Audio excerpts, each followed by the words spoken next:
Hi! Nandito ako ngayon sa Holy Grail Resto. Dito to sa El Nido. Isa sa mga oldest restaurant dito. Since 2016 pa siya.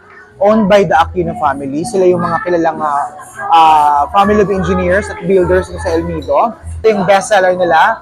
This is the Holy Moly.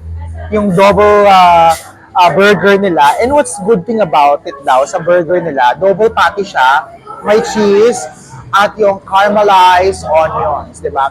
Ito talaga yung pinapuntahan na talaga dito yun. As in, maraming foreigners ang palaging umu-order at talagang most bestseller. May bacon din siya pala. Ha?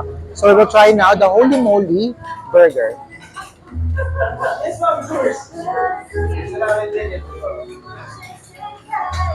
Oh nga, ang sarap ng onions. Mm.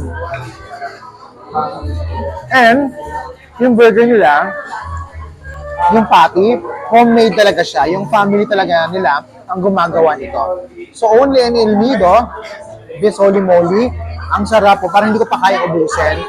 Pero super sarap na. Yung onion pa lang, winner na. With bacon. Legit, di ba? Na Holy Moly Burger only here at Holy Grail Restaurant.